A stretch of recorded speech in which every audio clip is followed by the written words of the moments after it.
What's up, HASHASH'S? Welcome back to another video. Today we're looking at Mortal Kombat 1 again, but this time we're looking at the invasions. It's not a trailer, but we're looking at what invasions is, because I've been saying lots about invasions, but I don't know what invasions is. So we were here to watch an IGN video to let us know what this really is, what this game mode consists of, and what we getting ourselves into. Okay, let's go.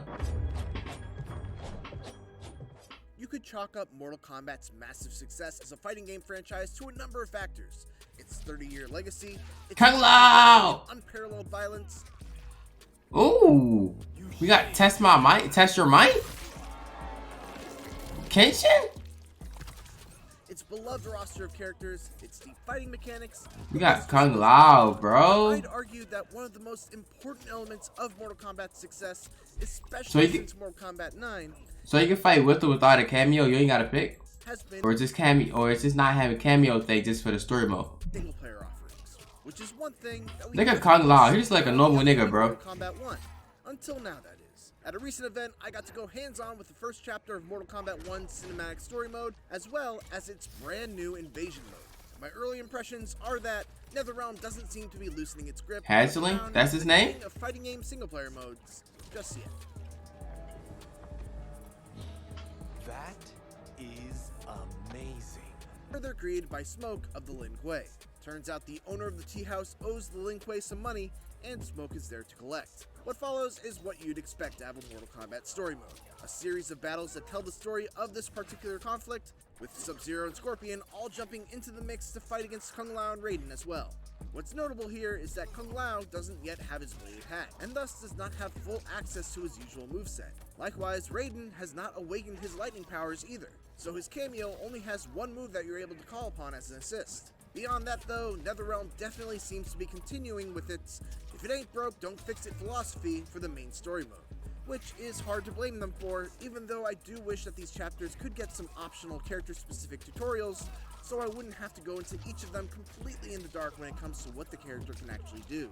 In what is a surprising turn for the series, Mortal Kombat 1 is doing away with the Crypt mode that has been a staple in the series ever since 2002's Mortal Kombat Deadly Alliance. In its place is a new single-player mode called Invasions that combines the rewards of the Crypt with the wacky-themed battles of MK11's Towers of Time, and presents it all like a Mortal Kombat-themed board game. While there are no dice rolls to determine how many spaces you move, every space on the board houses some kind of themed event. The first board is themed around Johnny Cage's mansion, Casa del Cage. So when you stop on the first space, you'll need to fight against a Baraka that's apparently stolen the key to the front door.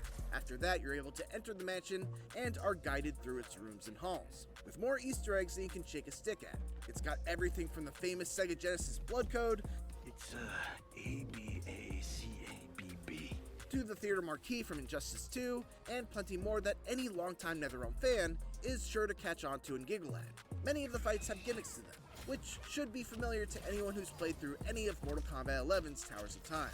In one, portals open up and have freezing ice balls teleport in and slowly home in on me. In another, purple zones appear and making it impossible to jump in or use juggle combos. Sometimes they're not fights at all. One encounter was a survival challenge that demanded I avoid a series of energy balls by leaping over and ducking under them. There are a couple of other factors at play as well that serve to deepen the mechanics. There's an elemental damage system at play, where if you use a character that has the element of fire, they'll deal more damage to an enemy aligned with the ice element, for example. Those aforementioned energy balls in the survival challenge will do less damage to you if you're an energy type character. And you can also equip special talismans to give your character a unique special move and potentially give them attacks outside their own element. What I really liked about the invasion mode is that there's a sense of progression that you never will with the Towers mode of previous games. You're leveling up your characters and adding stats to better handle increasingly difficult missions. You're constantly unlocking new items for both within the mode and outside of it after every encounter you clear, and there's a great sense of completion when you finally get to the end of a board and are able to move on to the next one. Similar to Crypt, you'll also occasionally find portals that each contain some sort of unlockable cosmetic.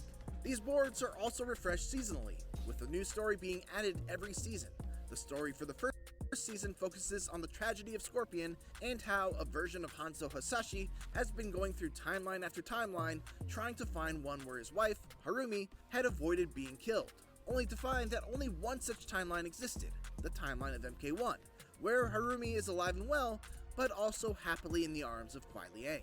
And so this season's boards will all center around Scorpion's rage and his vow to burn this timeline. Alright, I was going to look at the story mode trailer with story mode gameplay and everything like that, but I don't think I need to. Invasions is an RPG board game where you unlock cameos, you unlock unlockables in Invasion and outside Invasion. It's centered around seasons. Season 1, season 1 right now is about HANZO HASASHI'S life and everything that he's trying to figure out, his journey and everything like that. And there's a lot more, but I literally can't remember half of the stuff he said because he said a whole lot of shit. Invasions seem interesting. I definitely like what they did this time. They got rid of the Crip and added Invasions. And Kung Lao and Raiden don't have their full potential right now, so they're kind of normal. I wonder if we could use these costumes in like a regular online battle, because these costumes are kind of fire. I ain't gonna cap. Look at my nigga Smoke. Now we understand why all this story is happening. We understand how everything's lining up. Other than that, how y'all feel about the Invasion mode? I think it's fun. It could be something different. It is definitely something different. I think we can actually fuck with this. We got the Crip, but we got this.